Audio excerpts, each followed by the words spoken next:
So hey guys, welcome back to another breakdown video. और आज के इस वीडियो में हम a good day to extended के जो रिमेनिंग 2 एपिसोड हैं जिन्हें कि यार मैंने अभी तक कवर नहीं किया है, तो उन 2 रिमेनिंग एपिसोड को स्टार्ट में कवर किया है। तो जिन लोगों ने अब तक वो एपिसोड देख लिया है तो यार यहाँ से तुम डायरेक्टली 22 मिनट के वीडियो को स्किप करके वहाँ से वीडियो को देख सकते हो, क्योंकि वहीं से तुम्हें लेटेस्ट एपिसोड का ब्रेकडाउन वीडियो देखने को मिल जाएगा। और जिन लोगों ने नहीं देखा है वो यहीं से कंटिन्यू करे। और हाँ, क्योंकि पर्सनली मुझे भी ये सीरीज बहुत ज्यादा पसंद है और मैं खुद इसे अपनी वॉइस में कवर करना चाहती थी, और इसीलिए मैं कोई भी पार्ट स्किप नहीं कर रही हूँ। चलो फिर अब इसे शुरू करते हैं। सो गाइस, अब तक की कहानी में हुआ ये, जहाँ ज़ोइंग यहाँ पे उस नीता रिवर से बचते बचाते एक ऐसी मिस्टीरियस सी जगह पे पहुंच जाता है जहाँ पे वार्डन वेई और जो माउंटेन गॉड है वो दोनों आ जाते हैं। अब तीनों मिलकर कोऑपरेट करते हैं एंड फाइनली सुबह होते तक ये जैसे तैसे सर्वाइव कर लेते हैं। साथ ही यहाँ पे उस कुएं के अंदर जो मिस्टीरियस सा कॉफिन था उसके अंदर से एंड में पता ये चलता है कि एक मिस्टीरियस और काफी खूबसूरत सी एक फेरी की बॉडी ट्रैप थी जो कि अब आजाद हो चुकी है, और साथ ही वो कॉफिन के साथ उड़ के चली जाती है। लेकिन ज़ोइंग और इसकी आंखें जब एक दूसरे से टकराती हैं तो फर्स्ट लव एट साइट यहाँ पे हो जाता है। और बस उसके जाते साथ ही यहाँ पे माउंटेन गॉड और अपना जो ज़ोइंग है इनके बीच बैटल शुरू हो जाती है, जिसमें ज़ोइंग ऑलमोस्ट मरने की हालत में पहुंच चुका था। लेकिन द मोमेंट जैसे ही उस माउंटेन गॉड जो कि एक वुल्फ में ट्रांसफॉर्म हो चुका था, जैसे उसे रियलाइज होता है ना कि कोई यहाँ पे आ रहा है, तो वो उल्टे पैर भाग जाता है। और बस यही से हमारे आज के ब्रेक डाउन वीडियो की शुरुआत होती है, जहाँ पे हम ज़ोइंग को देख पाते हैं जिसकी हालत खस्ता हो चुकी थी, बिल्कुल हाथ पैर टूट चुके थे। तभी उसे कुछ फील होता है और वो सीधा जाकर अपने स्टिक के जरिए से वार्डन वेई की जो बॉडी पड़ी हुई थी उसके ऊपर हमला कर देता है। लेकिन इससे पहले कि उसे वो लग पाता, वो उठ के खड़ा हो जाता है और वो तारीफ करते हुए कहना लगता है कि मानना पड़ेगा गॉड स्लेइंग ज़ोइंग, मानना पड़ेगा तुम्हारे पास ये ताकत है कि तुम इवन की जो यहाँ के माउंटेन गॉड्स और जो बाकी के अपर गॉड्स हैं उन तक को भी स्ले कर पाओ। पर अब जबकि तुम और वो जो वुल्फ था जो कि एक दूसरे से जंगली कुत्तों की तरह लड़ रहे थे, अब तुम दोनों ही बहुत बुरी तरीके से इंजोर्ड हो, तो तुम्हें लगता है कि तुम ऐसी सिचुएशन में मुझे हरा पाओगे। यहाँ पे ज़ोइंग ये बात अच्छे से जानता है कि वो फिलहाल के लिए वार्डन वेई का कुछ नहीं कर सकता। तभी यहाँ पे दिंगकुआन आ जाता है, राधा साथ ही वार्डन वेई को रिस्पेक्ट देते हुए कहने लगता है कि आपका शुक्रिया कि आपकी वजह से ही मैं आज यहाँ पे जिंदा हूँ। जिसपे वो कहने लगता है कि तुम मेरे कॉमरेड्स हो और भला मैं तुम्हारी मदद नहीं करूंगा तो कौन करेगा। हाँ, लेकिन वार्डन वेई उससे कहने लगते हैं कि तुम्हें याद है यही बहुत है। और तभी वो अपना मास्क पहनते हुए फाइट के लिए रेडी हो जाता है। यहाँ पे ज़ोइंग समझ आता है कि भाई इससे निपट पाना, वो भी 2 बंदों को एक साथ, मुश्किल होगा। तभी उसे न्यू की कही बात याद आती है कि जो सिंगल न्यू आर्ट है ना उसका यूज करके तुम ज़ोउ क्लैन को नहीं निपटा सकते। पर ज़ोइंग को एक आइडिया आता है, और यहाँ पे जो बुक उससे मिली थी, जो मैनुअल बुक मिली थी ना यहाँ पे दिंगकुआन से, तो यहाँ पे उस सीक्रेट को वो रिवील कर देता है और बताने लगता है कि वैसे वो मड पिल रेडिएंट वेस्टेज कल्टीवेशन मेथड बहुत ही कमाल की थी जो मुझे तुम्हारी बुक से मिली है। अब यहाँ पे ये सुनते साथ ही भाई वार्डन वेई कहने लगता है कि क्या आखिर तुम्हें ये कहाँ से मिली? ये तो हमारे ज़ोउ क्लैन का सीक्रेट। पर इससे पहले कि वो कुछ कह पाता, तभी यहाँ पे जो दिंगकुआन है पीछे से उसके ऊपर हमला कर देता है, क्योंकि वो अच्छे से जानता है कि ये बात अगर बाहर गई तो इसके लिए बहुत बड़ी मुसीबत क्रिएट हो जाएगी। यहाँ पे वो उसे मार के ना उसके विटालिटी को अब्सॉर्ब करना शुरू कर देता है, जिसके चलते वो एक जायंट से पेड़ में कन्वर्ट हो चुका था। और तभी वो कहने लगता है कि मैं जानता हूँ कि आपने मेरी जान बचाई और अब मैं बहुत ही अच्छे से जिंदगी जीऊंगा। और ज़ोइंग, अब तो तुम्हारी ब्लेजिंग यंग पावर भी कभी भी मुझे हरा नहीं सकती, ना ही इसके ओवरकम कर सकती है। ब्रदर वेई, मुझे माफ कर देना। द मोमेंट इसने मेरे सीक्रेट को रिवील कर दिया, मैं नहीं चाहता था कि आपको पता चले कि मैंने सीक्रेटली उस टेक्निक को चुराया है, क्योंकि अगर ज़ोउ क्लैन को पता चल गया तो वो मेरे एंटायर क्लैन को पूरी तरीके से एलिमिनेट कर देगा। मेरी बीवी और जो मेरे बच्चे हैं मैं उन्हें नुकसान नहीं पहुंचा सकता। जिसके बाद वो क्रीपी सी स्माइल के साथ और लुक के साथ कहने लगता है कि हाँ, मैंने नहीं मारा आपको तो इस ज़ोइंग ने मारा है, और जिसका बदला मैं लेके रहूंगा। तभी यहाँ पे यान कोई यानी कि अपना न्यू बाहर आता है, कहने लगता है कि अपनी बकवास बंद कर। अब यान कोई को देखकर दिंगकुआन कहने लगता है कि तेरी हिम्मत कैसे हुई, उस वक्त तूने मुझे पॉइजन किया था, आज मैं इसका बदला लेके रहूंगा। जिस पे यहाँ पे अपना न्यू उसके ऊपर हमला करते हुए कहने लगता है कि मैं तुझे अगर एक बार डस सकता हूँ तो बार बार कर सकता हूँ। अब यहाँ मेन जब ये दोनों फाइट कर रहे थे, यहाँ पे जो ज़ोइंग था ना वो उस मैनुअल को ओपन करके आखिर इसके आर्ट को तोड़ा कैसे जाए इसका पता लगाने के लिए बैठ चुका था। तभी यहाँ पे जो न्यू है वो यहाँ पे अपने एक डिमोनिक आर्ट का यूज करता है और सीधा उसके ऊपर हमला कर देता है, और यहाँ पे अपनी टेल को लगातार स्पिन कराते हुए सीधा वो जो जायंट सा पेड़ था ना उसके सेंटर में जाके रोटेट कराना शुरू कर देता है। अब तभी यहाँ पे ज़ोइंग सेम चीज ज़ोइंग उस मैनुअल में रीड करता है कि जो मड पिल है उसके सेंटर में फोकस करना है, जहाँ पे की फॉर्म होती है डेंटेनियन में, वहीं से हर चीज की शुरुआत होती है। मीनवाइल यहाँ पे जो दिंगकुआन है वो न्यू की मार मार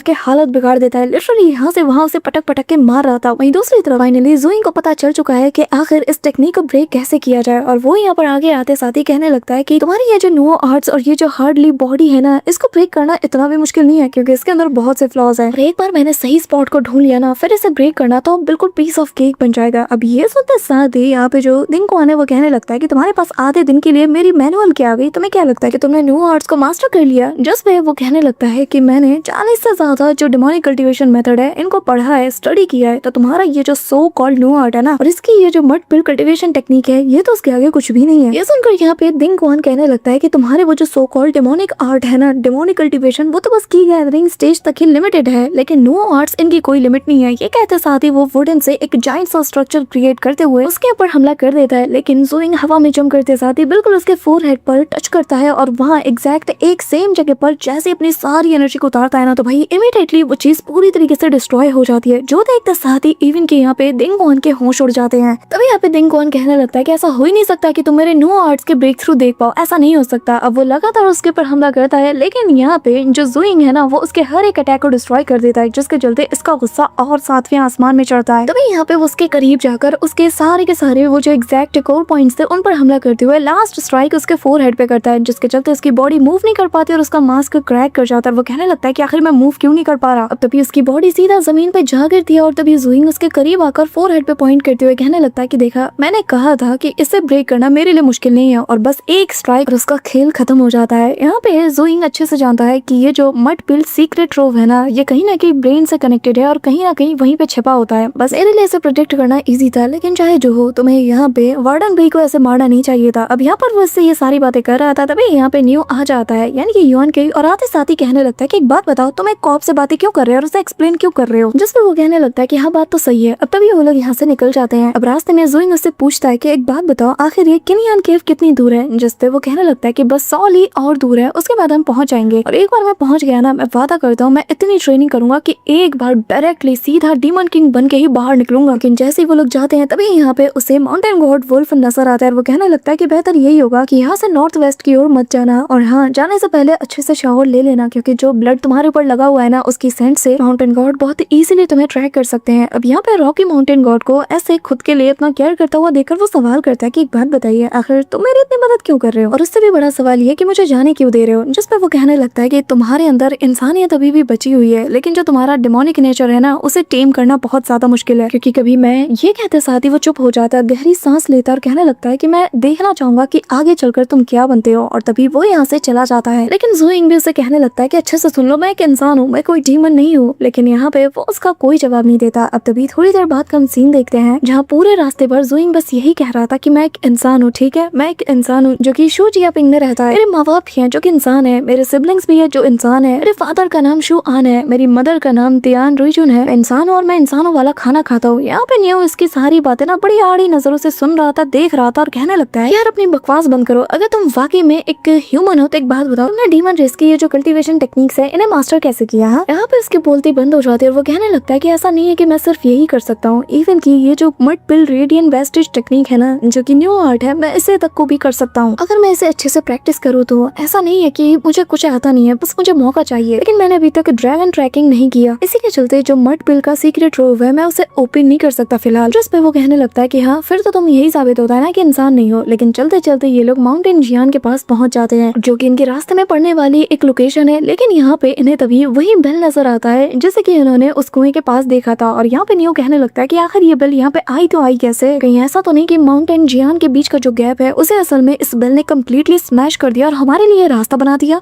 अब तभी यहाँ पे ज़ोइंग कहने लगता है कि पर न जाने क्यों मुझे ऐसा लग रहा है कि जैसे कि ये इंजर्ड हो। अब ये कहना ही था कि तभी वो उसे चेक करने के लिए धीरे धीरे उसके पास जाने लगता है, जो देखकर यहाँ पे न्यू उसे रोकता है और कहने लगता है कि ज़ोइंग ऐसा मत करो, कुछ भी मत करो, अभी तक तो तुमने ज़ू फैमिली का वंश भी आगे नहीं बढ़ाया, अगर तुम्हें कुछ हो गया फिर तो तुम्हारे साथ साथ तुम्हारा पूरा वंश भी खत्म हो जाएगा। अब ज़ोइंग उसकी बातें सुनकर मन में कहने लगता है कि सीरियसली ऐसे सिचुएशन में तुम्हें इतना भद्दा मजाक करना है। अब ज़ोइंग की नजर ना एक पाम प्रिंट पे जाती है जो कि इस बेल के ऊपर बना हुआ था और कहने लगता है कि कितना डेलिकेट पाम प्रिंट है, ऐसा लगता है कि वो जो प्रिटी फेस वाली फीमेल घोस्ट थी ये उसी के हाथ के निशान है। यहाँ पे तभी ज़ोइंग उसे टच करने के लिए हाथ बढ़ाता है। वहीं दूसरी तरफ यहाँ पे न्यू की तो भाई धड़कनें बिल्कुल पीक पे थी। तभी यहाँ पे जैसे उसे टच करता है कुछ भी नहीं होता, सब कुछ नॉर्मल था और न्यू उससे कहने लगता है कि यकीन नहीं हो रहा कि तुमने इसे छू ही लिया। जिस पे ज़ोइंग कहने लगता है कि लास्ट नाइट वो जो नीदर रिवर थी, वो जो हेल रिवर थी जिससे हमें किसी ने बचाया था, तो वो था ये बेल, और अब ये इंजर्ड है तो भला मैं इससे क्यों डरूं, और हमें तो इसे कंफर्ट फील कराना चाहिए। आफ्टर ऑल हम इसके वजह से ही जिंदा है। सच में अगर मेरा कोई पेट होता ना तो मैं ऐसे ही उसके ऊपर अपना हाथ फेरता। अब यहाँ पे ये सुनकर न्यू कहने लगता है कि अच्छा ऐसी बात है, फिर तो मुझे भी इसके पास जाना चाहिए। बट सडनली यहाँ पे वो बेल नीचे जमीन पे जा गिरता है, जो देखकर न्यू इमीडिएटली ज़ोइंग से कहने लगता है कि मेरे भाई वहां से भागो वरना मारे जाओगे। अब जैसे ही वो भागता है ना, ये बेल भी उसका पीछा करने लगता है। ये देखकर ज़ोइंग कहने लगता है कि ऐसा क्यों लग रहा है कि जैसे ये मेरा पीछा कर रहा हो। यहाँ पे वो बार बार कोशिश करता है और बार बार ये बेल उसे फॉलो करती रहती है, जो देखकर यहाँ पे न्यू कहने लगता है कि हाँ मैं समझ गया, अब जबकि ये सबसे ज्यादा इंजर्ड सिचुएशन में था और तुमने आगे से कंफर्ट फील कराया, तो अब इस बेचारे को तुम्हारे अंदर अपनापन दिख रहा है। देख लो मैंने तो मना ही किया था कि भाई रोड साइड चीजों को हाथ मत लगाना, लेकिन तुम तो मेरी बात सुनते ही नहीं हो। अब तो यहाँ पे बेचारा जुइंग रोने लगता है और कहने लगता है कि यार मेरे पीछे माउंटेन गॉड समेत न जाने कौन कौन पड़ा है, और यहाँ मेरे पीछे एक चलता फिरता ढोल जैसी चीज घूम रही है जिसकी आवाज से हर कोई मेरा पता लगा लेगा, और अब लगता है कि शायद मैं आधा दिन भी सर्वाइव न कर पाऊँ। तभी वो वापस से दौड़कर पीछा छुड़ाने की कोशिश करता है, लेकिन जहाँ जहाँ जुइंग जाता है वहाँ वहाँ ये जो बेल था वो इमीडिएटली पहुंच जाता है। बेचारा यहाँ पे रोता रहता है कि यार मैं इससे पीछा कैसे छुड़ाऊं, लेकिन यहाँ पे वो बेल तो बिल्कुल उसकी पूंछ बनकर उसके साथ यहाँ वहाँ चारों तरफ उसे फॉलो करती रहती है। अब तभी यहाँ पर ऐसे भागते भागते जुइंग एक ऐसी जगह पे पहुंच जाता है जहाँ पर इसे एक बहुत बड़ा सा स्केलेटन दिखाई देता है, जो देखकर वो लोग समझ जाते हैं कि ये असल में उसी हेल रिवर से आया होगा। लेकिन देखने वाली बात ये थी कि वो जो बेल था जैसे ही वो स्केलेटन को देखता है ना, वो यहाँ पे आगे नहीं आ पाता क्योंकि उसे इससे डर लगता है। लेकिन तभी उस स्केलेटन के ऊपर एक स्क्रप्चर लगा हुआ था जिसे देखकर न्यू पहचान लेता है, कहने लगता है कि जरा इसे देखो। अब यहाँ न्यू यानी कि यान कोई की बात सुनते साथ ही जो अपना जुइंग है वो कहने लगता है कि ये तो बहुत पुराना लग रहा है, जिस पर वो बताता है कि हाँ हजारों सालों पुराना, न जाने कौन ही होगा आज के जमाने में जो कि इसे पढ़ सकता है। बट सडनली जैसे ही जुइंग उसे गौर से देखता है वो उसे पढ़ पाता है, कहने लगता है कि तुम बहुत क्यूट हो। ये सुनकर यान कोई कहने लगता है कि तुम्हारा दिमाग खराब है, आकर तुम बोल क्या रहे हो, मैं एक लड़का हूँ ठीक है, तुम मुझे ऐसा नहीं बोल सकते। जिस पे वो कहने लगता है कि यार मैंने कुछ नहीं बोला, ये तो स्क्रिप्चर पे लिखा हुआ है। जिस पे वो कहने लगता है कि हाँ जैसे कि मैं पागल हूँ कि तुम जो बोलोगे मैं मान लूंगा कि तुम 10,000 साल पुरानी स्क्रिप्चर को रीड कर सकते हो, कभी नहीं। अब कुछ परिंदे ना यहाँ से उड़ रहे थे कि तभी यहाँ पर जो टेंटिकल्स थे स्केलेटन के ऊपर वो उसे पकड़ते साथ ही उनके ब्लड को पी जाते हैं, जिसके चलते ये जाग जाता है और ये देखकर ये दोनों डर जाते हैं। और तभी वो क्रिएचर कहने लगता है कि एजलेस इमॉर्टल्स। यहाँ पे जिसके बाद जो जुइंग को ये दौड़ाता है ना बंदा, भाई उसे अपनी नानी याद आ जाती है। यहाँ पे जहाँ जहाँ वो जाता है उसके मुंह से वो काफी सारे ऐसे लावा जैसा अटैक करता है जो कि जमीन के कांटेक्ट में आते साथ ही वही टेंटिकल वाले क्रिएचर बन जाते हैं। अब तभी एक अटैक सीधा हमारे न्यू को भी लग चुका था, जिसके चलते वो गिर जाता है और वो कहने लगता है कि यार मैं खुद एक डीमन हूँ तो तुम मुझे इमॉर्टल क्यों समझ रहे हो, मैं इमॉर्टल नहीं हूँ। अब तभी वो यहाँ पे जो जुइंग है उसको आवाज देता है। अब न्यू की हालत बिगड़ता देखकर वो सीधा जाकर न्यू को उठा लेता है। अब यहाँ तभी ये जो बड़ा सा क्रिएचर था ये अपने पंजे से इनके ऊपर हमला कर देता है। अब यहाँ पे जुइंग खुद को तो बचा नहीं पाता, लेकिन न्यू को यहाँ से थ्रो करके यहाँ से काफी दूर फेंक देता है। अब न्यू को लग रहा था कि जुइंग की हालत खराब हो चुकी है, बट द मोमेंट जैसे ही वो अपनी नजरें फेरता है ना, अचानक से इस मॉन्स्टर का हाथ और इसकी पूरी बॉडी क्रैक करते हुए डिस्ट्रॉय हो जाती है। और हम देख पाते हैं कि यहाँ पे बेल आ चुका था और उसने जुइंग की जान बचा ली थी। अब यहाँ पे न्यू कहने लगता है कि पर मुझे एक बात समझ नहीं आ रही, ये बार बार तुम्हें एजलेस इमॉर्टल क्यों कह रहा था? ऐसा तो हो ही नहीं सकता, अगर तुम एक एजलेस इमॉर्टल हो तो फिर तो भाई मैं एक प्रीमॉर्टल युआन सर्पेंट हुआ ना। जिस पे जुइंग कहने लगता है कि खैर ये सब छोड़ो, हमें ऐसे निकलना होगा। अब तभी यहाँ पे न्यू कहने लगता है कि पर मैं सच बताऊं, हमें ना इस बेल को अपने साथ रख लेना चाहिए। जिस पे जुइंग उससे कहने लगता है कि हाँ चाहता तो मैं हूँ, लेकिन ये इतना बड़ा है तो रखूंगा। लेकिन सडनली हम देख पाते हैं कि यहाँ पे बेल ने अपने साइज को छोटा सा कर लिया था और वो सीधा जुइंग की बॉडी में चला जाता है। इस दौरान जुइंग कह भी रहा था कि यार काश हम इसको ना किसी तरीके से बस थोड़ा सा छोटा कर पाते हैं। अब तभी यहाँ पे ये नजारा देखकर न्यू बिल्कुल शॉक्ड हो जाता है। जैसे ये लोग पलटते हैं तो यहाँ बेल को ना पाकर ना न्यू से जुइंग सवाल करता है कि आखिर ये गया कहाँ। इससे पहले कि न्यू कुछ बता पाता है यहाँ पे अचानक से बेल अपनी ऑरा को रिलीज करता है, जिसके चलते वो डर जाता है और वो कुछ भी नहीं कहता। अब तभी यहाँ पे जैसे ही जुइंग थोड़ा सा हिलता है ना, उसे अपने कानों में जोर जोर से आवाजें सुनाई देती है। तभी यहाँ पे जुइंग कहने लगता है कि यार मुझे अजीब अजीब सी आवाजें भी सुनाई दे रही है और मेरी जो की एंड ब्लड पावर है ऐसा लग रहा था कि वो भी बहुत ज्यादा कम हो चुकी हो,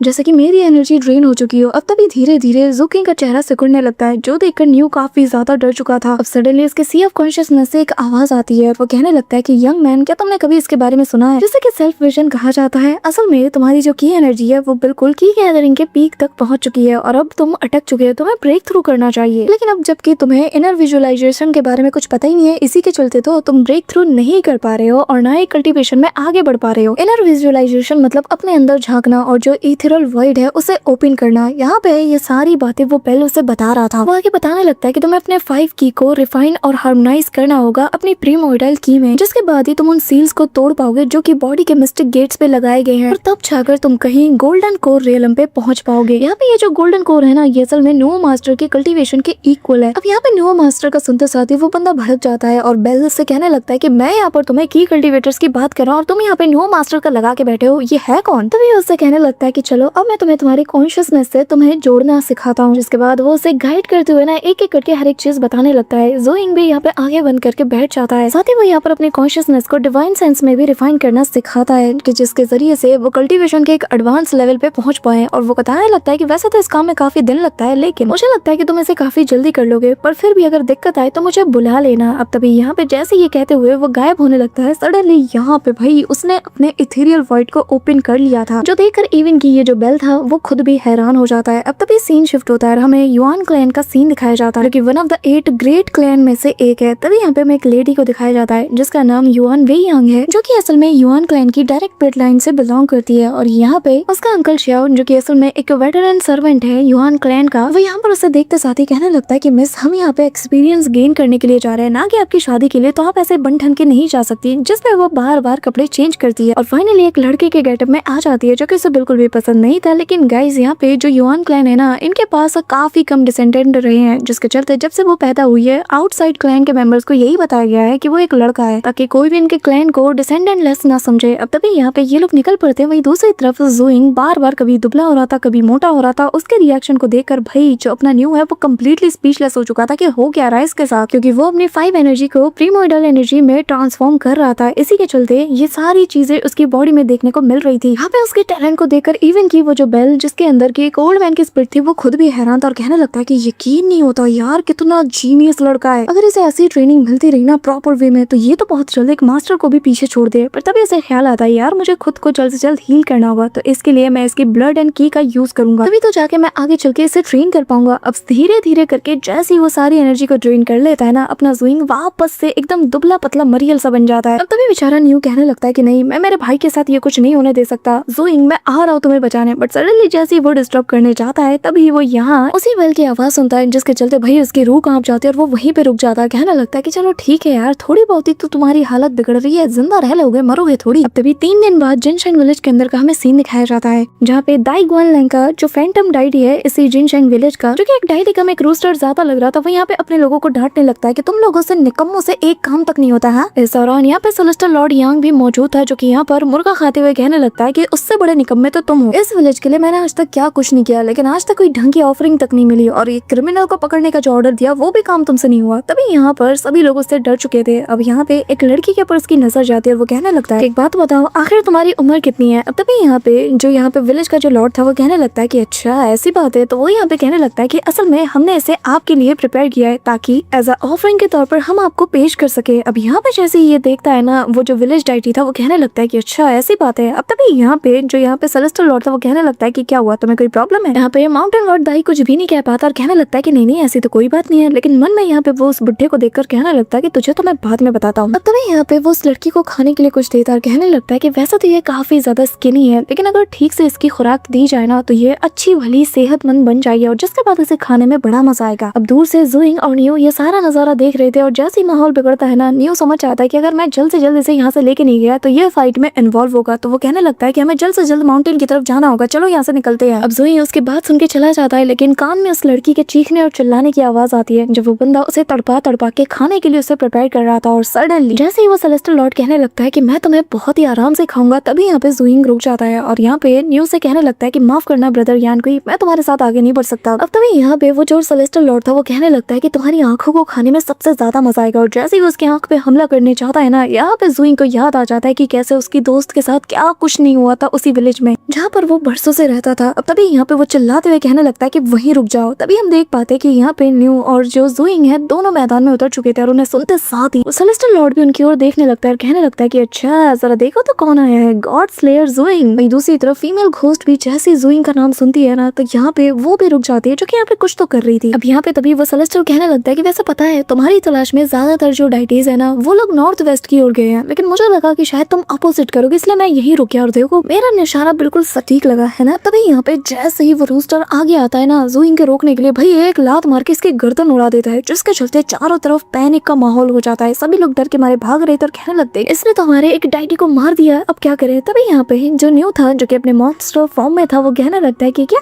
एक मामूली से डाइटी में क्या रखा है, इसने तो दिंग कुआन जुडिशियल ऑफिसर ऑफ लिंगलिंग उस तक को भी निपटा दिया। हाँ क्या नाम था उस मोटे का, हाँ वार्डन वेई, उस तक को भी इसने धो डाला। तभी यहाँ पे वो डराने के लिए ना और भी बढ़ा चढ़ा के बातें बोलता है, जिसके चलते सेलेस्टियल लॉर्ड कहने लगता है कि अच्छा तो लगता है कि तुम्हारे अंदर दम तो है, चलो अब देखते हैं कि कितना दम है। अब यहाँ पे सबसे पहले वो न्यू को मार के लिटा देता है। अब तभी ज़ुइंग से कहने लगता है कि देखो ज़ुइंग, मैं तुमसे कुछ भी नहीं चाहता, सिर्फ मेरे सामने झुक जाओ और शायद मैं तुम्हारी सजा थोड़ी कम कर दूंगा, चलो झुक जाओ चुपचाप। जिस पे ज़ुइंग कहने लगता है कि जियांग विलेज का जो लॉर्ड फैंटम था ना, जब मैंने उसको मारने से पहले उसने भी मुझसे एग्जैक्टली यही कहा था और तब मैंने एक कसम खा ली थी, खुद से वादा किया कि आज के बाद मैं किसी गॉड के सामने नहीं झुकूंगा। ये कहते हुए वो रूस्टर के हेड को एक जोरदार किक मार के इसके ऊपर हमला करता है, लेकिन वो सेलेस्टियल उससे डॉज कर जाता है। जिसके बाद ज़ोइंग अपने पावर्स को एक्टिवेट करते हुए कहने लगता है कि जो भी मुझे कहेगा ना अपने सामने झुकने के लिए तो उसे मेरे हाथों मरना होगा। अब ये सुनते साथ ही वो बंदा उसके ऊपर हमला कर देता है, लेकिन ज़ोइंग भी अपनी बबल ब्लेसिंग्स का यूज करते हुए उसके ऊपर हमला करता है और एक जोरदार हिट से उसके अटैक को नलिफाई कर देता है। अब ये देखते साथ ही सेलेस्टियल भी कहने लगता है कि इम्प्रेसिव, तुम तो कमाल के हो यार। मैं मान गया कि तुमने बाकी सबको मारा होगा, लेकिन तुम्हारी स्ट्रेंथ इतनी भी ज्यादा नहीं कि तुम मेरे इक्वल हो सको। अब ये कहते हुए वो यहाँ पर कुछ एंशिएंट टेक्स्ट के जरिए से उसके ऊपर हमला करता है, जो कि यहाँ पर काफी सारे स्वॉर्ड्स का शेप ले लेती है। अब यहाँ पे न्यू उसे आगाह करता है। ज़ोइंग हर एक स्वॉर्ड अटैक से डॉज करता है। इस दौरान न्यू बताने लगता है कि तुम एक फैंटम डाइटी को हरा सकते हो, लेकिन एक सेलेस्टियल लॉर्ड बहुत ज्यादा है, ये फैंटम डाइटी से भी दुगनी स्ट्रेंथ पे होते हैं, तुम्हें नहीं पता ये कितने ज्यादा खतरनाक है। अभी यहाँ पे जैसे जैसे वो उसकी कमजोरियां बताने लगता है, यहाँ पे उस डाइटी को ना बड़ा गुस्सा आता है और वो मार के उसे लिटा देता है। तभी यहाँ पे ज़ोइंग उसकी तरफ जैसे ही देखता है, तभी न्यू चिल्लाते हुए कहता है तुम्हारे पास एक मौका है, इसने अभी तक अपनी गोल्डन बॉडी को फॉर्म नहीं किया है, तो इसे मेरे लिए मार दो, मार दो। ये सुनकर यहाँ पे वो बंदा भी काफी जोर जोर से हंसने लगता है कि क्या तुम मुझे मार सकते हो। अब तभी यहाँ पर ज़ोइंग की तरफ काफी सारे स्वॉर्ड से हमला हो जाता है। वो हर एक से डॉज करता रहता है, पर तभी जमीन के नीचे से एक बहुत बड़ी सी स्वॉर्ड सीधा जमीन को फाड़ते हुए निकलती है, लेकिन ज़ोइंग भी घुमा के एक जोरदार फिस्ट सीधा उसके ऊपर लैंड करता है, जिसके चलते उसका अटैक यानी कि जो स्पेल था वो पूरी तरीके से नलिफाई हो चुका था। यहाँ पे ये बंदा हैरान और वो कहने लगता है कि ऐसा नहीं हो सकता। ज़ोइंग दूर लैंड करते हुए कहता है कि अच्छा तो बस तुम्हें इतना ही दम है। तभी वो कहने लगता है कि मैं मान गया कि मैंने तुम्हें अंडर एस्टिमेट किया था, लेकिन अब मैं तुम्हें दूसरा मौका नहीं दूंगा। ये कहते हुए वो वापस से मल्टीपल फ्लाइंग स्वॉर्ड से इसके ऊपर हमला कर देता है। ज़ोइंग इन सब से डॉज करते हुए कहने लगता है कि मुझे जल्द से जल्द इसकी बॉडी को डिस्ट्रॉय करना होगा, इससे पहले कि ये वापस से मुझ पे हमला कर पाए। यहाँ पे तभी हम उस लेडी को देख पाते हैं जैसे कि एज ऑफरिंग के तौर पे पेश किया गया था। जब वो देखते हैं कि ज़ोइंग उसके लिए इस हद तक फाइट कर रहा था, तो वो खाना पीना सब छोड़ के बस रोने लगती है। अब तभी यहाँ पे ज़ोइंग की तरफ एक बहुत बड़े से ड्रैगन मैनिफेस्टेशन के जरिए से उसके ऊपर हमला हो जाता है, लेकिन ज़ोइंग उसके सिर पे लैंड करते हुए पीछे की ओर जाने लगता है और तब तक वो अपने यहाँ एलिफेंट फोर्स बुल फिस्ट के 5th लेवल वाले फॉर्म को रेडी कर चुका था और चला के सीधा मारता है, जिसके चलते यहाँ पे एक गवर्नर टाइप का बन जाता है और सारे अटैक से उसे लगते साथ ही नलिफाई हो जाते हैं। जिसके बाद एक जोरदार धमाका होता है, जिसके बीच से ज़ोइंग निकलते साथ ही सीधा यहाँ पर इस डाइटी की ओर बढ़ने लगता है, यानी कि सेलेस्टियल लॉर्ड की तरफ। और यहाँ जैसे ही वो ज़ोइंग को देखता है तो वो भी अपनी फ्लाइंग शॉट को चला के मारता है और गाइस ज़ोइंग उसे देखते साथ ही चिल्लाते हुए कहता है कि तेरी जान तो मैं लेके रहूंगा। यहाँ पे हम देख पाते हैं कि जो फर्स्ट स्ट्राइक थी उससे तो यहाँ पे जैसे तैसे ज़ोइंग बच जाता है, लेकिन तभी यहाँ पे दूसरा स्ट्राइक सीधा उसकी तरफ बढ़ चुका था। अब ये स्वॉर्ड स्ट्राइक उसके हाथ के आर पार हो जाता है, लेकिन ज़ोइंग भी तब तक अपना मुक्का सीधा उसके मुंह पे रख देता है, जिसके चलते उसकी बॉडी काफी दूर जा गिरती है। और तभी ज़ोइंग उस स्वॉर्ड को रोकना चाहता था, लेकिन वो इतनी ज्यादा शार्प थी कि सीधा उसके हाथ के आर पार होते हुए उसके कंधे से जा लगती है। यहाँ पे ज़ोइंग की हालत भी खराब हो चुकी थी, लेकिन वो अपने मुक्के को देखकर कहने लगता है कि शायद ये इनफ होगा उसे मारने के लिए। पर तब तक सामने से उस बंदे की आवाज आती है और वो कहने लगता है कि बिल्कुल, अगर मेरी बॉडी फ्लैश और ब्लड के साथ बनी होती ना इंसानों की तरह, तो शायद मैं मारा जाता। पर ज़ोइंग, तुम्हें समझना चाहिए कि मैं एक फैंटम डाइटी हूँ यार, मुझे मारना इतना आसान नहीं है। अब तभी हम देख पाते हैं कि इसका हाथ जो कि उस ब्लो में उड़ चुका था वो वापस से रीजनरेट हो जाता है और वो हंसते हुए कहने लगता है कि ज़ोइंग, तुम्हारे मार्शल आर्ट्स मेरे अगेंस्ट यूजलेस है। यहाँ पर ज़ोइंग समझ चुका था कि अकेले मैं इस बंदे को निपटा नहीं सकता। उसकी नजर तभी न्यू पे जाती है, जिसकी बॉडी वहाँ पे पड़ी हुई थी और वो समझ चुका है कि इसे यहाँ से दूर ले जाना होगा, वरना इसके अटैक के चपेट में न्यू भी आ सकता है। और ज़ोइंग करता भी बिल्कुल ऐसे ही है, जहाँ वो उसे यहाँ से काफी दूर ले जाता है। लेकिन इस दौरान यहाँ पे वो फैंटम डाइटी उसके ऊपर क्रिसेंट बो नाम के एक टेक्निक का यूज करते हुए उसके ऊपर अटैक करता है और जिसके बाद एक एक करके ऐसे ही ग्लूम क्लेवर नाम के अलग अलग टेक्निक से भी हमला करता है, लेकिन ज़ोइंग सभी से डॉज कर पाता है। पर ये फैंटम डाइटी जो कि बार बार खुद को रीजनरेट कर सकता है, तो उसके लिए कोई भी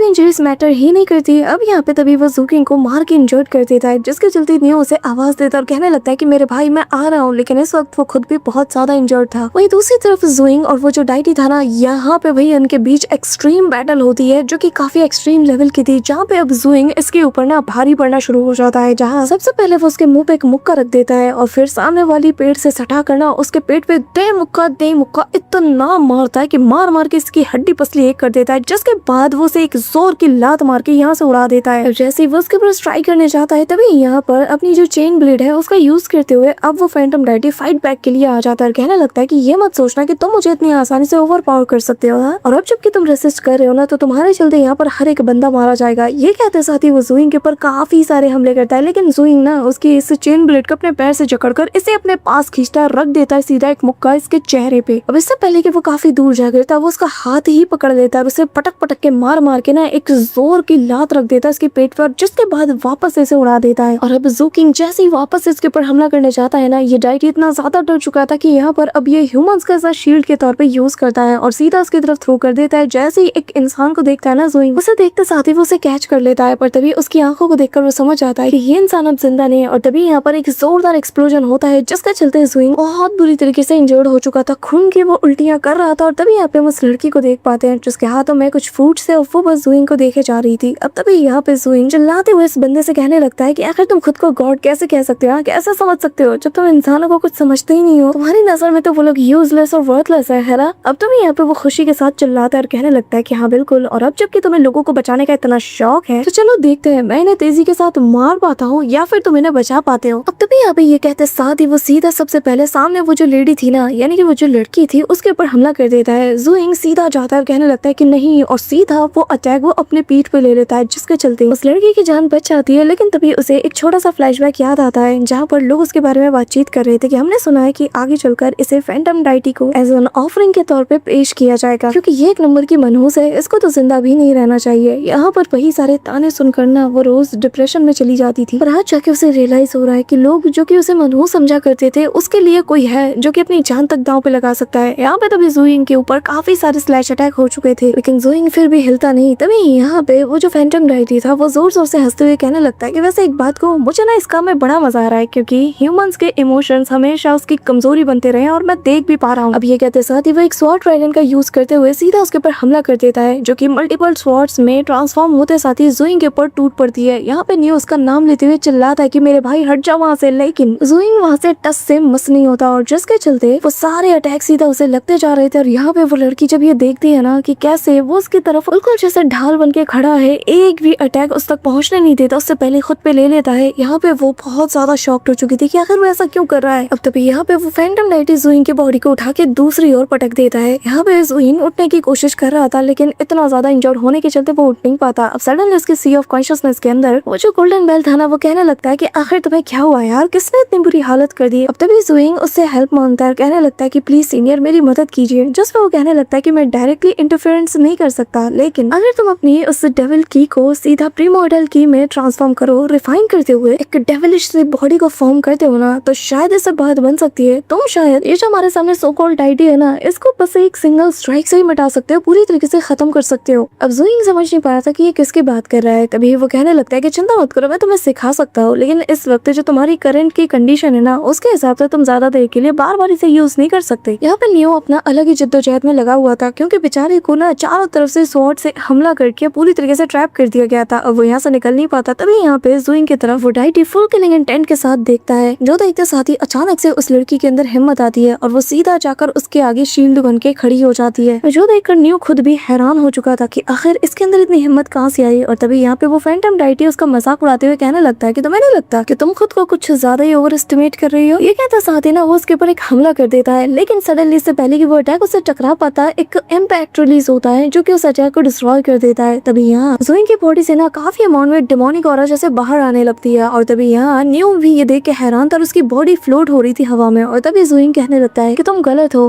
क्योंकि मॉर्टल्स के लिए ह्यूमन फीलिंग सिर्फ उनकी कमजोरी नहीं, बल्कि मॉर्टल्स के स्ट्रॉन्ग बनने के लिए उनका अल्टीमेट रीजन भी यही है, उनकी फीलिंग्स। ऐसे के साथ ज़ोइंग यहाँ पे ब्रेक थ्रू कर जाता है, और तभी यहाँ पे हम देख पाते हैं कि उसकी बॉडी हवा में फ्लोट हो रही थी, उसके पीछे एक जायंट सा फैंटम नजर आता है, और यहाँ उसका पूरा लुक ही चेंज हो चुका था। उसके हेयर्स यहाँ पे किसी फ्लेम राइट की तरह ग्लो कर रहे थे। और तभी यहाँ पे वो फैंटम डाइटी कहने लगता है कि तो इससे क्या फर्क पड़ता है कि अगर तुमने ब्रेक थ्रू कर लिया। ये कहते साथ ही वो एक जायंट से स्वॉर्ड अटैक के जरिए से सीधा उसकी तरफ हमला कर देता है, लेकिन ज़ोइंग जिसके पीछे एलिफेंट वुल्फिस्ट का एक जायंट सा फैंटम बन चुका था, वो यहाँ पे सीधा अपना हाथ ऊपर उठाता है, जिसके चलते वो फैंटम उसे कॉपी करता है और एक सिंगल मतलब एक उंगली से भाई वो उसके स्ट्राइक को डिस्ट्रॉय कर देता है। यहाँ पे हेवन के लॉज को ब्रेक होता हुआ देख करना उस डाइटी के भी होश उड़ जाते, क्योंकि उसे लगा था कि वो ह्यूमन वर्ल्ड के अंदर हेवन के अंडर में जो भी चीज है उनके ऊपर सुपीरियर है, लेकिन नहीं। पर इससे पहले कि वो कुछ कह पाता, सीधा ज़ू किंग अपने मुक्के को टाइट करते हुए उसके ऊपर हमला करने के लिए बढ़ चलता है, और एक जोरदार फिस्ट वो उसके मुंह पे रख देता है। और ये इम्पैक्ट इतना खतरनाक वाला था कि यहाँ भाई उसकी बॉडी मतलब सेकंड्स में काफी दूर उड़ते हुए एक बहुत बड़े माउंटेन को बीच से डिस्ट्रॉय करते हुए एक जायंट से पेड़ से जा टकराती है। और यहाँ ये नजारा देखकर उस लड़की समेत न्यू दोनों का मुंह खुला का खुला रह जाता है। अब तभी यहाँ पे हमें उसी फेरी गोस्ट को दिखाया जाता है, जो कि यहाँ से उड़ते हुए जा रही थी, और वो कहने लगती है कि लगता है कि तुमने अभी तक अपने अंदर की इंसानियत को खोया नहीं है और शायद तुम्हारे लिए अच्छा भी है। अब तभी ये कहते साथ ही वो डिसअपीयर हो जाती है, लेकिन जुइंग जो कि वापस अपने नॉर्मल फॉर्म में आ चुका था और यह अभी भी वो उसी पोजीशन में था जिस पोजीशन में उसने उस फिस्ट अटैक को लैंड किया था। यहाँ पे हमें दिखाया जाता है कि वो इम्पैक्ट इतना तगड़ा वाला था कि लिटरली ये जो फैंटम डाइटी है ना, इसकी ऊपर की बॉडी तो उस ब्लो में उड़ चुकी थी, लेकिन यहाँ पे इसके दोनों पैर अभी भी वही मौजूद थे। जिसके बाद वो कहने लगता है कि जिस दिन से मैंने पहले फैंटम डाइटी को निपटाया था ना, और जितना ब्रूटल उसे होता हुआ मैंने देखा है, उस दिन के बाद से आज तक मेरी नजरों में तुम्हारे जैसे फैंटम डाइटीज और जो गली के आवारा कुत्ते हैं, मुझे दोनों में कोई फर्क नजर ही नहीं आता। अब यहाँ आसपास के जो विलेजर्स थे, जब वो लोग जुइंग को जाता हुआ देखते हैं तो वो लोग बहुत ज्यादा डर चुके थे। तभी यहाँ पे सीधा न्यू के पास दौड़ते हुए जुइंग जाता है और उसे देखते साथ ही न्यू कहने लगता है कि मुझे पता था मेरे भाई कि ये टाइडी वाइटी ना तुम्हारे मैच के ही नहीं है। अब तभी यहाँ उसकी हालत और बिगड़ जाती है। जुइंग उसके पास पहुंच जाता है और वो कहने लगता है कि मेरे भाई, मुझे नहीं लगता कि मैं बच पाऊंगा और जब मैं मर जाऊं तो तुम मुझे ना मेरी बॉडी को ऐसे धूप में लटका देना, सूख जाएगी, जिसके बाद साल भर के टैक्स पे करने के लिए तुम्हारे पास इनफ रिसोर्सेस आ जाएंगे। अरे हाँ, मुझे तो याद आया, अगर तुम टैक्सेस भरने के लिए गवर्नर ऑफिस जाओगे तो वहाँ तो तुम पकड़े जाओगे। जिस पर जुइंग उसकी चोट को चेक करते हुए कहने लगता है कि चिंता मत कर, तुम नहीं मरने वाले, क्योंकि मैं एक स्नेक हंटर हूँ और मुझे पता है कि उन्हें ट्रीट भी कैसे किया जाता है। वैसे भी हुआंग तियानपो टाउन हमसे बस थोड़ी दूर पर ही मौजूद है, वहाँ पर हम जाकर तुम्हारे लिए कुछ मेडिसिन को पिक करेंगे। अरे हाँ, तुम तो ऐसी कंडीशन में हिल ही नहीं सकते, ठीक है फिर मैं ही जाता हूँ और तुम्हारे लिए कुछ मेडिसिन को लेके आता हूँ, तुम मेरा यहाँ इंतजार करना। ये सुनकर न्यू रोने लगता है और कहने लगता है कि जिस विलेज में तुम जा रहे हो ना, जिस टाउन जा रहे हो, वहाँ का डाइटी यहाँ से भी ज्यादा खतरनाक है, तुम उसका सामना कभी नहीं कर सकते, तो बेहतर यही होगा कि तुम मुझे यहीं छोड़ दो। ये सुनकर ना यहाँ पे जुइंग स्माइल करता है, कहने लगता है कि अरे मैं तो बताना भूल ही गया, जब मैं यहाँ आ रहा था ना तो मुझे खबर मिली लोगों से कि असल में यहाँ का जो डाइटी है ना, उसे तो प्रमोशन मिल गई है और वो ये जगह छोड़ के जा चुका है और तब से लेकर अब तक गॉड ने उसके रिप्लेसमेंट के लिए किसी को भेजा ही नहीं। पर हाँ, तुम सही कह रहे हो यार, तुम तो एक स्नेक हो, मुझे तुम्हें क्यों बचाना चाहिए, शायद मुझे तुम्हें यहाँ पे छोड़ के चले जाना चाहिए। ये कहते हुए वो जाने लगता है, जो सुनकर न्यू उससे कहने लगता है कि अरे क्या कर रहे हो यार, मैं मजाक कर रहा था, एटलीस्ट तुम मुझे बचाने का ट्राई तो कर सकते हो। सर ट्राई कर लो, ट्राई करने में क्या जाता है। उस पर जुइंग कहने लगता है कि चुपचाप यही रेस्ट करो, मैं बस थोड़ी देर में आता हूँ। अब तभी वो सीधा उस लेडी के पास जाते हुए उसे एक कमाल का स्पिरिट स्टोन देता है, कहने लगता है कि मैं चाहता हूँ कि तुम मेरे दोस्त का थोड़ी देर के लिए ख्याल रखो, उसे टाइम टू टाइम पानी देती रहना और हाँ प्लीज उसे मरने मत देना, चिंता मत करो, मैं थोड़ी देर में वापस आ जाऊंगा और हाँ उसके ज्यादा करीब मत जाना क्योंकि वो बहुत ज्यादा जहरीला है। जिस पे वो स्माइल करती है और जुइंग भी यहाँ से चला जाता है। अब तभी हमें यहाँ हुआंग तियानपो टाउन का सीन दिखाया जाता है, जहाँ पे जुइंग काफी अमाउंट में मेडिसिनल हर्ब्स को बाय कर रहा था, जो देखकर वो बंदा कहने लगता है कि एक बात बताओ सर, क्या आप यहाँ पे किसी बड़े से हाथी को ट्रीट कर रहे हो, क्योंकि इतने अमाउंट में इतने मेडिसिन की जरूरत तो तभी पड़ती है। अब तभी यहाँ पे जुइंग कहने लगता है कि क्या हुआ, क्या आपके पास इतना नहीं है, जिस पर वो कहने लगता है कि नहीं है, बस उन सबको अरेंज करने के लिए थोड़ा टाइम चाहिए। अब जुइंग मान जाता है कि तभी यहाँ पे शहर में काफी ज्यादा चहलकदमी हो रही थी, जैसे कि किसी फेस्टिवल का सीजन हो। अब यहाँ फेस्टिवल का नजारा देख कर ना जुइंग काफी ज्यादा सरप्राइज था। तभी यहाँ पे वो शॉपकीपर बताने लगता है कि हाँ, यहाँ पर जो डाइटी की खाली पोजीशन थी, यहाँ पर उस जगह पर एक नया डाइटी जो आ रहा है, इसी के चलते लोग यहाँ पे सेलिब्रेट कर रहे हैं और साथ ही यहाँ पर एक बहुत ही अच्छा रेयर इवेंट भी देखने को मिल रहा है। अब जुइंग उस फेस्टिवल को अच्छे से एक्सप्लोर करने के लिए निकल पड़ता है। तभी यहाँ पे हमें दिखाया जाता है कि इससे हुआंग तियानपो टाउन का जो काउंसलर हुआंग है, उसका एक जाइंट सा स्टैचू जिसे की कैरी करके ले जाया जा रहा था, सभी लोग उसे देख रहे थे। इस दौरान हम यहाँ पर उसी लेडी को देख पाते हैं जो कि लड़के के ड्रेस में यहाँ से गुजर रही थी, बट सडनली जैसे उसके पास से अपना मेन कैरेक्टर यानी कि जुइंग जैसे गुजरता है ना, तो उसकी जो की एनर्जी है उसको फील करते साथ ही वो कहने लगती है कि इसकी कितनी ज्यादा प्योर एनर्जी है। तभी यहाँ पे उसका अंकल कहने लगता है कि प्लीज मिस,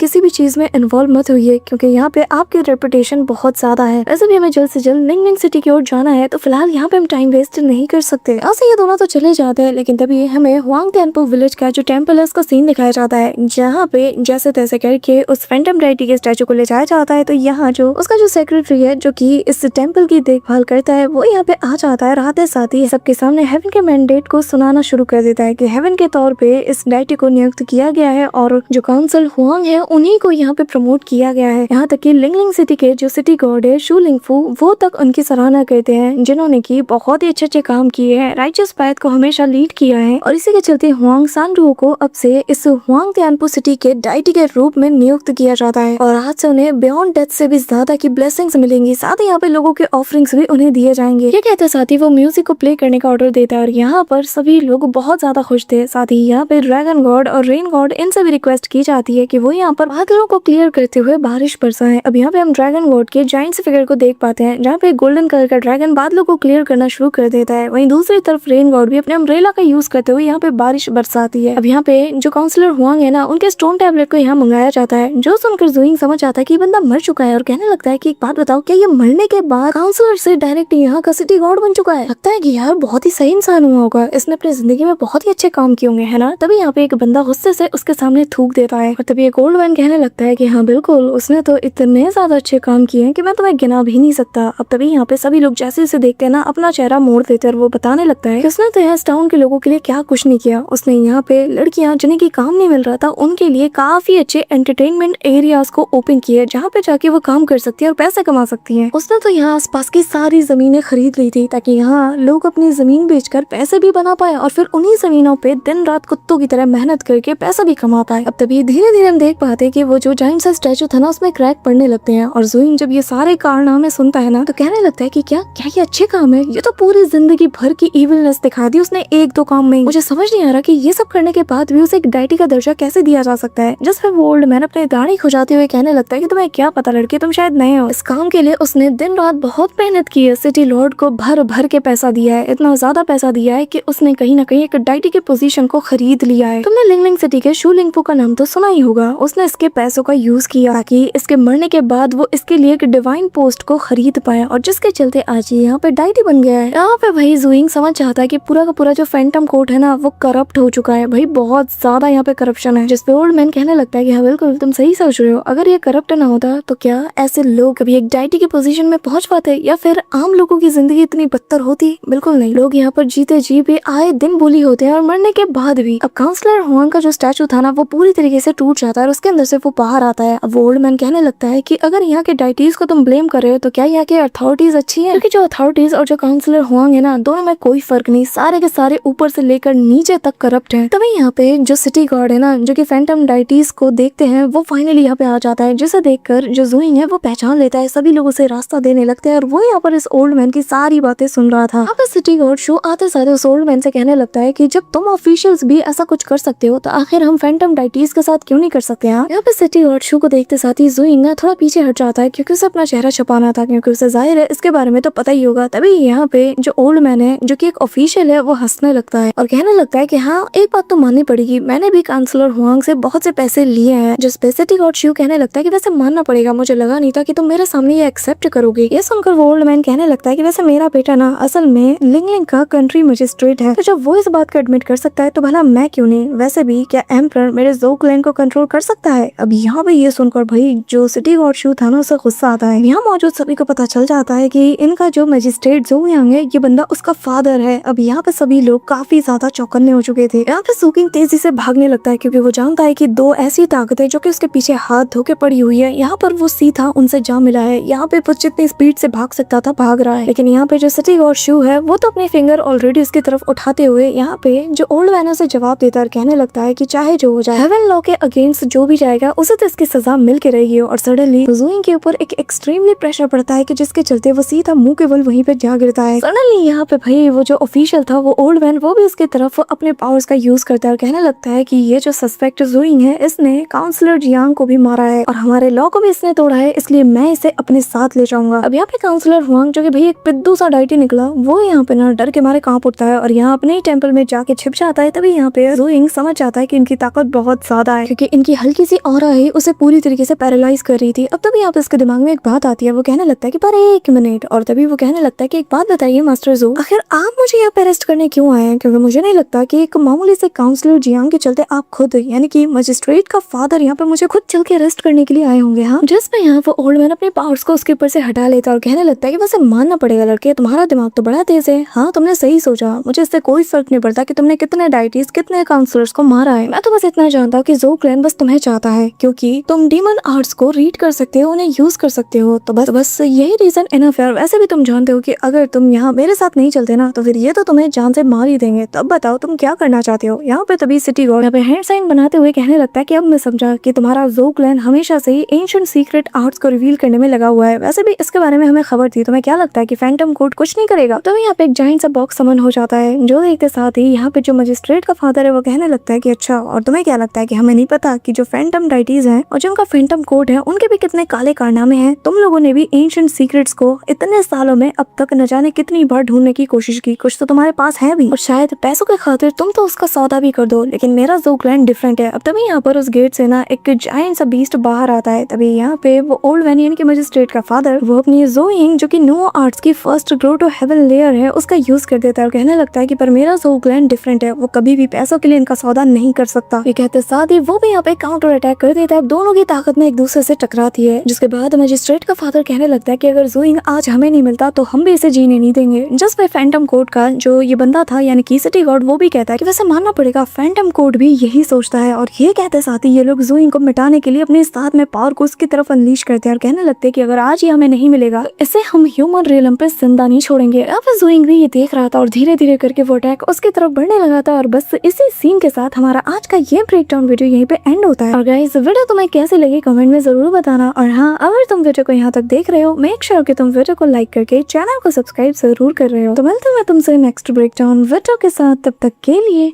बाय।